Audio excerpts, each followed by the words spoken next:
Nagavalli ಪಾತ್ರನೇನಾದ್ರು ಇವಳಿಗೇನಾರು ಕೊಟ್ಬಿಟ್ಟಿದ್ರೆ acting ಮಾಡು ಅಂದ್ರೆ over acting ಮಾಡಿ ಸಾಯಿಸ್ಬಿಡೋಳು.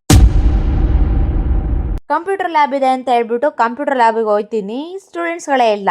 ಇವಳು ಬೇರೆ ಸೊರ್ಬರ್ದವ್ರ ಅಂತ ಇನ್ವೆಸ್ಟಿಗೇಷನ್ ಬೇರೆ ಮಾಡ್ತಾವಳೆ. ಇದೆ, ಇಲ್ಲೊಂದು ಸಮಸ್ಯೆ ಖಂಡಿತ ಇದೆ. ಏನಪ್ಪಾ ಮಾಡೋದು ಅಂತ ಯೋಚನೆ ಮಾಡ್ಕೊಂಡು ಕೂತಿದ್ದಾಗ ಇವರಿಬ್ರು ರೀಲ್ಸ್ ನೋಡ್ಬಿಟ್ಟು ಆ ರೀಲ್ಸ್ನ ರಿಹರ್ಸಲ್ ಮಾಡೋಣ ಅಂತ ಹೇಳ್ಬಿಟ್ಟು ಮಾಡ್ಕೊತಾ ಇದ್ದಾರೆ. ಹಿಂದ್ಗಡೆಯಿಂದ ಬೇರೆ ಕಮೆಂಟ್ ಬಂತು ಅಂತ ಹೇಳ್ಬಿಟ್ಟು ಓಡ್ ಬಂದ್ಬಿಡ್ತಾರೆ. ಸರಿ ಆಯ್ತು ಅಂತ ಹೇಳ್ಬಿಟ್ಟು ನಾನು ವಿಡಿಯೋ ಕ್ಯಾಪ್ಚರ್ ಮಾಡ್ಕೊಂಡೆ. ಆಮೇಲೆ ನಮ್ಮ ಜೋಡೆತ್ತು ನೀರು ಚೆಲ್ಬಿಟ್ಟು ಪೇಪರಲ್ಲಿ ಒರೆಸ್ತಾವ್ರೆ, ಅಲ್ಲೂ ಕಿತ್ತಾಡ್ತಾವ್ರೆ. ಸರಿ ಬೋರ್ ಆಯ್ತೈತೆ ಅಂತ ಹೇಳ್ಬಿಟ್ಟು ಗೇಮ್ಸ್ ಆಡಿದ್ರೆ ನಮ್ ವಿನುತ ಈ ರೇಂಜಿಗೆ ಟೈಟ್ ಆಗ್ಬಿಡದ.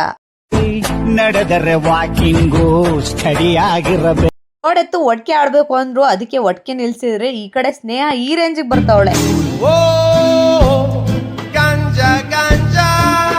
ನನಗೆ ಎಷ್ಟು ಚೀಪ್ ಅನಿಸ್ಬಿಡ್ತು ಅಂದ್ರೆ ಥೋ ನಿಮ್ಮ ಹಂಗ್ರಿ ನನ್ ಜೊತೆ ಆಡ್ತೀನಿ ಅಂತ ಬಂದ್ಬಿಟ್ಟು ನಾಗವಲ್ಲಿ ಪಾತ್ರ ಬೇರೆ ಮಾಡ್ತಾವಳೆ.